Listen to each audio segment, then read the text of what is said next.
Imagine there's no heaven. It's easy if you try. No hell below us. Above us, there's only sky. Imagine all the people living life in peace. This was one of the greatest songs written by John Lennon, one of the members of Beatles. And this song had a dream of equality, dream of however utopic it may be. There won't be any discrimination. There won't be any discrimination among races, people, and everyone will be happy. So with this emotion, probably we perceive Marx and all his ideas. Today, we are about to discuss Marxist Paradigm Part 1. The first thing that I would like to pick up is in 2005, in a BBC4 radio poll, Karl Marx was voted by the common people. He was voted as the greatest thinkers of the past millennium. Now, why is it so? Why is it that a person who was a prolific writer, thinker, philosopher, who was banished by a lot of countries in Europe, has been voted in 21st century, has been voted as the greatest thinker of the past century? Probably even now we get his images, his ideas in various films, songs, television programs, OTT series, and even in comics and superhero mashups. So there's something about this man. Okay, two of his greatest works were Communist Manifesto and Capital, Das Kapital as it is termed in Germany.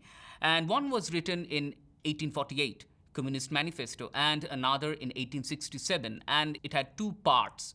Apart from these two books, a lot of works were done by Karl Marx, which formed the very basis of an entire ideology, or rather, I would say, an entire stream of consciousness, an entire ideology, where the common people, for the first time in the history of mankind, thought that they can have their rights.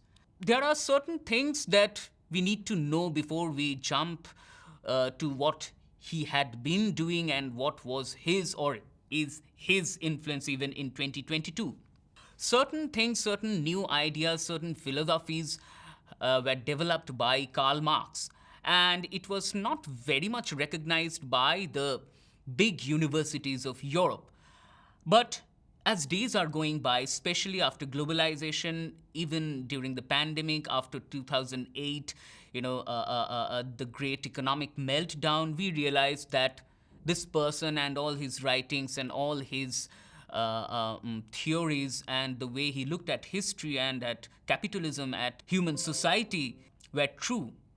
Before doing anything, we should throw light upon a few ideas that Karl Marx had developed. But even before that, I must say, Karl Marx was a philosopher, a writer, poet maybe, social scientist, and whose works are very much even today, very much form the part of syllabi, consciousness, works, and even activities.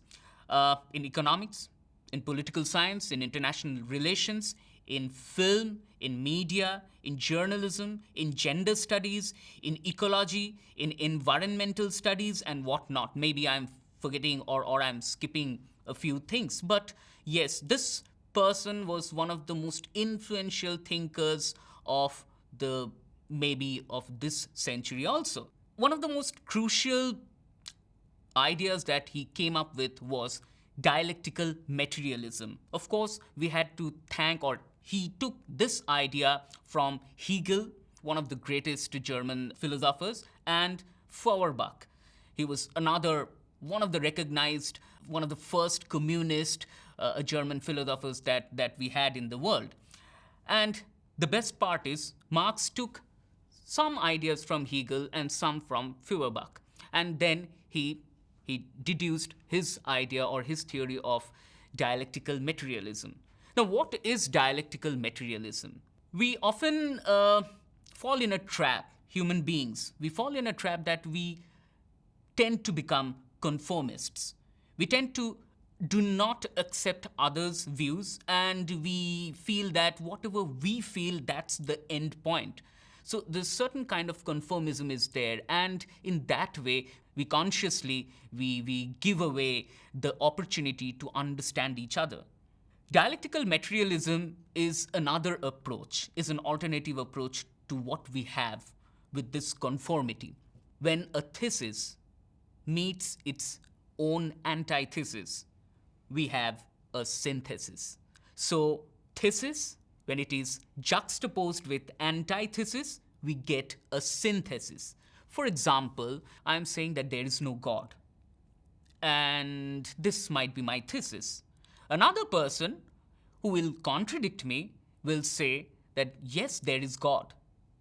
But I have two options. I can confront him and I can just say that no, you are wrong, I'm right. Or the same goes for him. He can prove me wrong. But what if we look for a third position or a third idea, which is neither his nor mine, but a new one, where even the person who is contradicting my thesis, I can work with him to have a better understanding of the world. In other words, it is accepting the contradiction that we have in our society. What if we take both the contradictions, both the directly opposite poles, and we fuse it together? Can we have a better understanding of the world? Can we have a more peaceful world? So that was one of the approaches of dialectical materialism, which is in a different way is probably being practiced in international affairs and international politics. For example, we often say that only through discussions and debates any kind of war or any kind of international crisis will be resolved. So in that way, whether it's consciously or not, we are taking this approach of dialectical materialism or dialectics. Okay.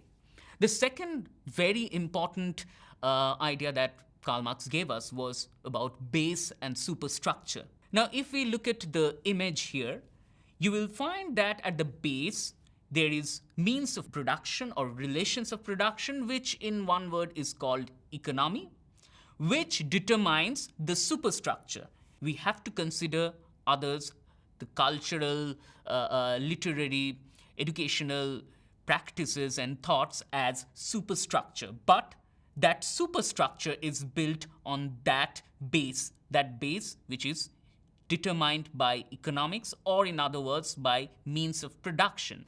So our economy, our means of production determines what will be our religious practices, education, politics, literature, entertainment, media, and whatever we think. But I would like to have a disclaimer here.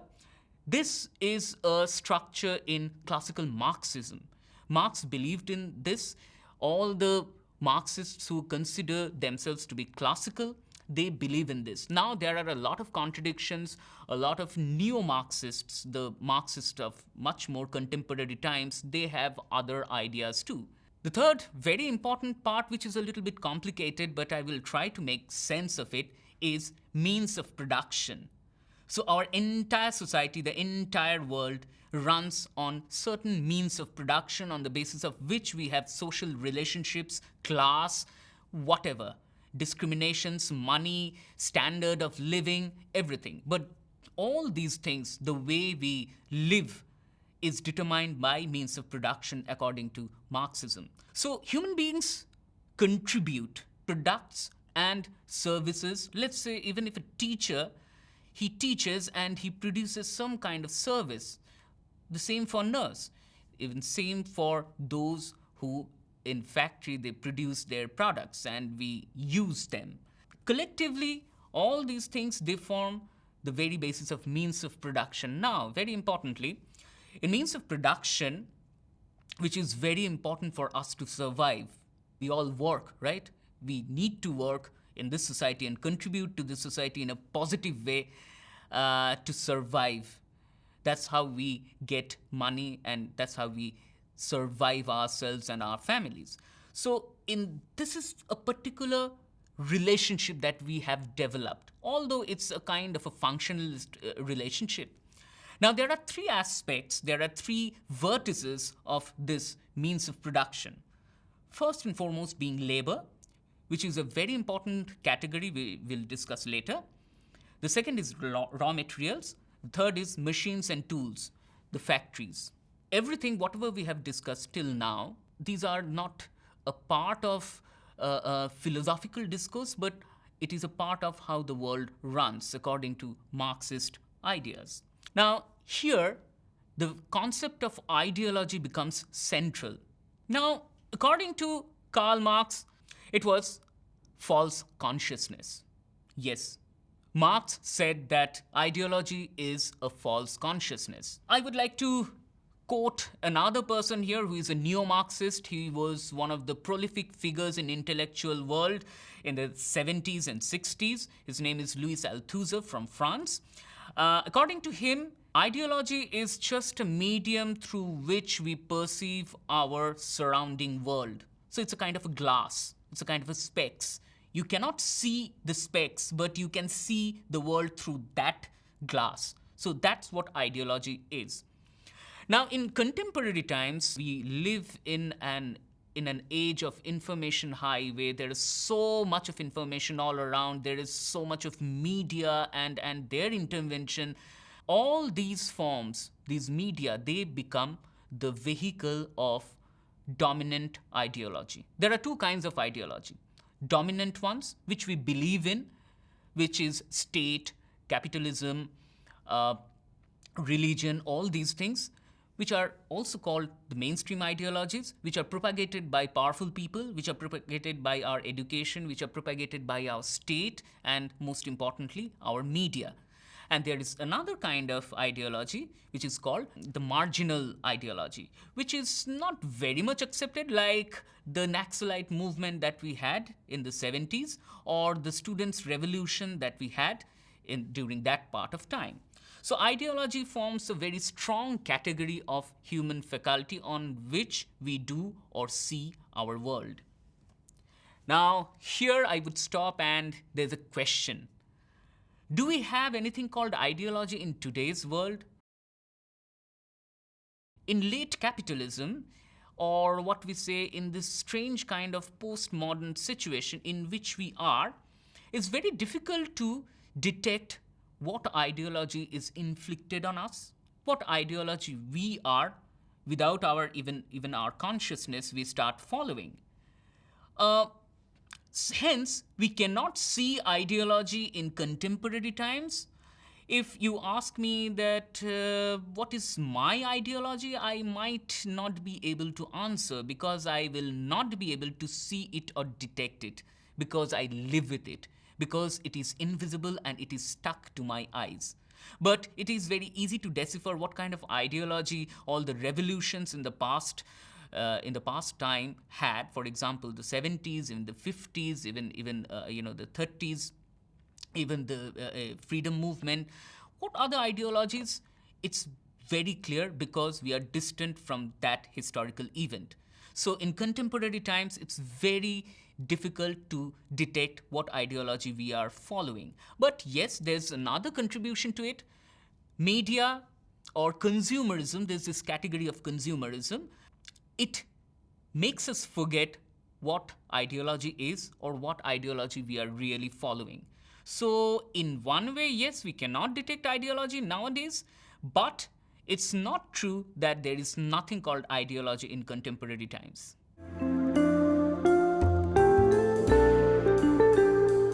Now we come to a very pertinent and a very exciting question that we all ask: class struggle.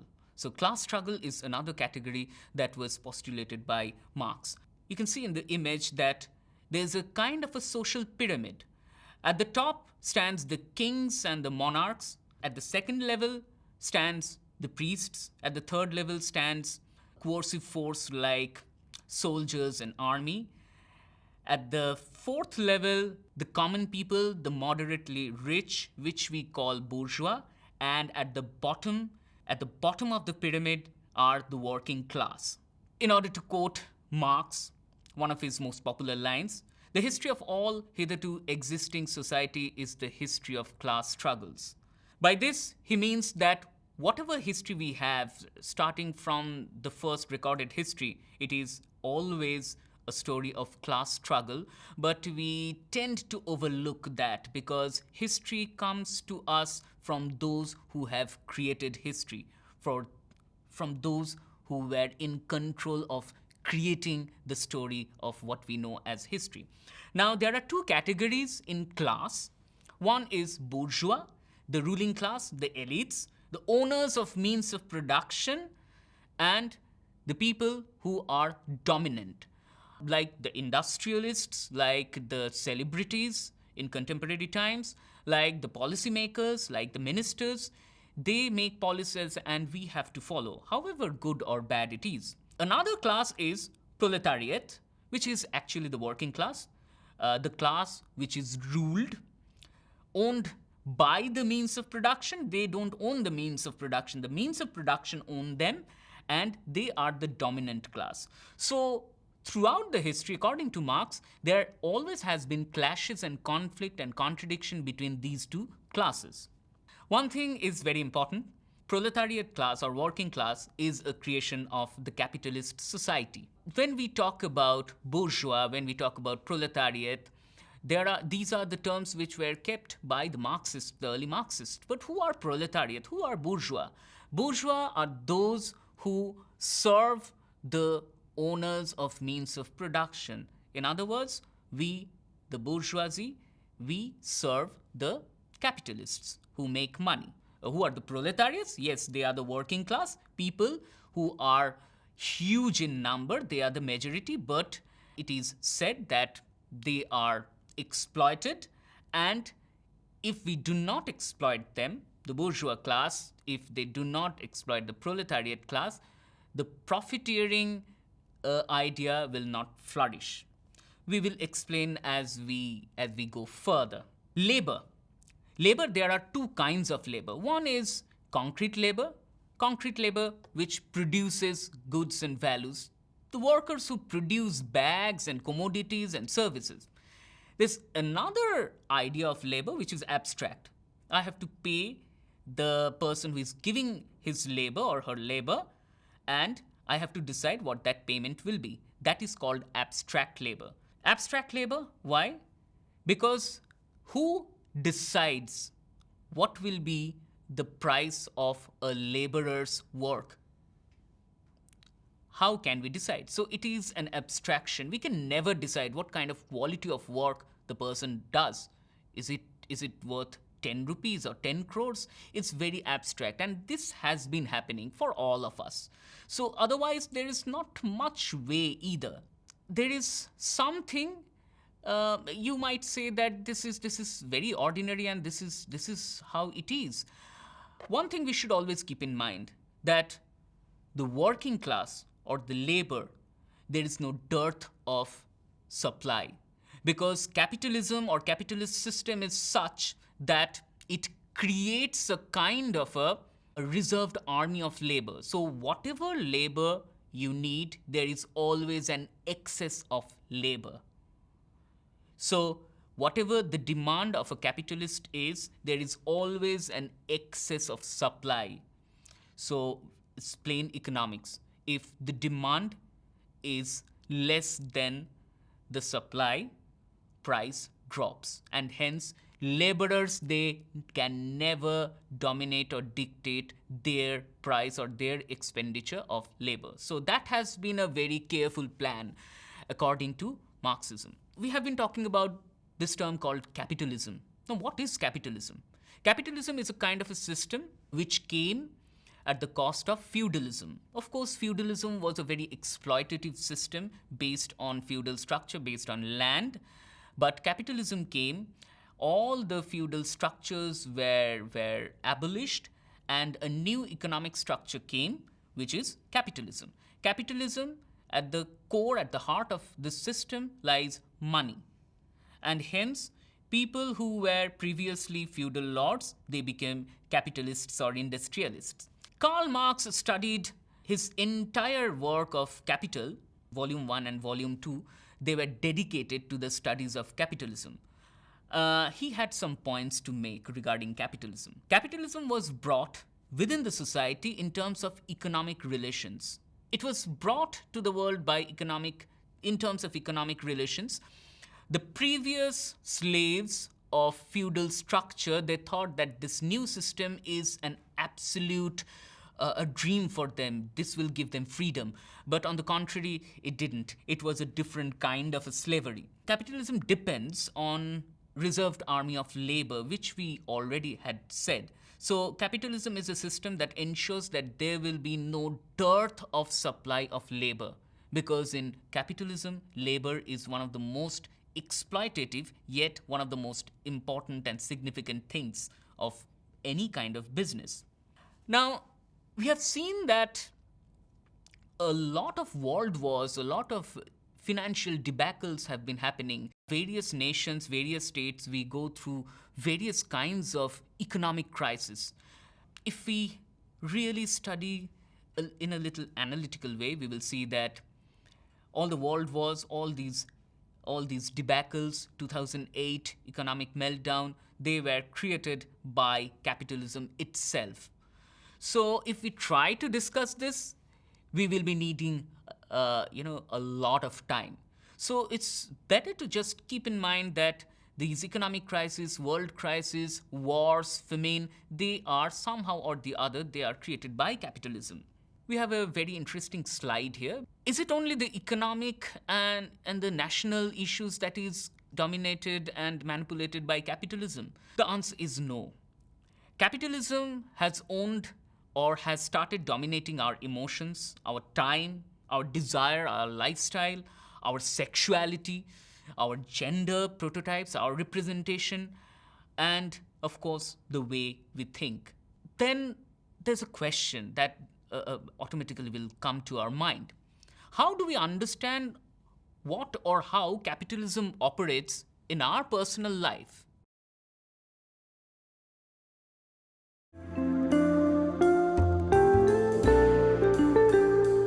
We were talking about capitalism and how it deals with us in a personal way as human beings. Now, there are two very important concepts that we need to ponder upon. The first and foremost is alienation.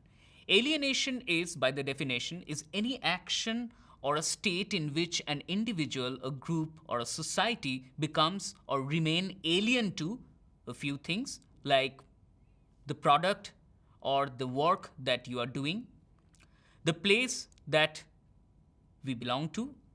We become aliens to human beings, or we become alienated from our own selves. Now, it is a kind of a disorientation where a sense of separation is felt by the workers. For example, if you work 9 hours, 12 hours, the same work, maybe it's just tightening the screw of a particular product. Your human faculties, your human characteristics, your human mind is definitely about to get affected. So that is one of the alienation theories that Marx had. There is another related to this, there is another very significant theory which is called reifications. We often say that our relationship, our human relationship is based on money. In other words, it is called a reified relationship. Now, reification is transformation of human beings into thing-like beings. When we see a human as just another source of profit or loss, it is called reification. As days are going by, we can find in this materialist world that a lot of human relationships, a lot of natural relationships have been reduced to reified ones. So reification, when we lose that human instinct in our relationship and we always see that relationship, whether it's with human beings or nature or even with our own selves, we only see it in terms of materialism.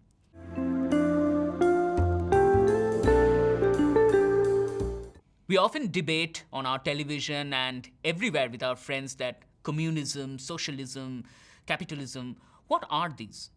Communism, according to Karl Marx, is when the revolution will be done by common human beings, where there will be dictatorship of the proletariats. By communism, Karl Marx means, or Marxists means, everyone will get their share.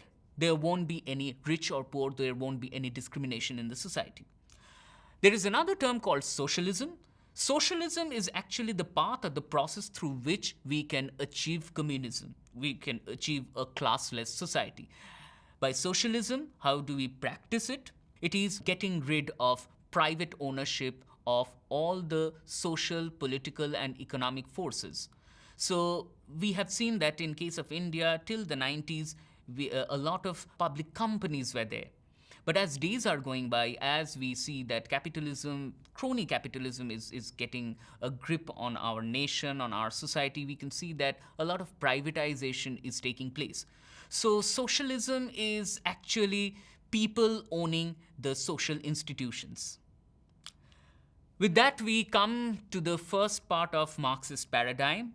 I'm sure we will have a lot of questions to ponder upon, because this is a kind of a topic which cannot be dealt with within 1 hour. Thank you.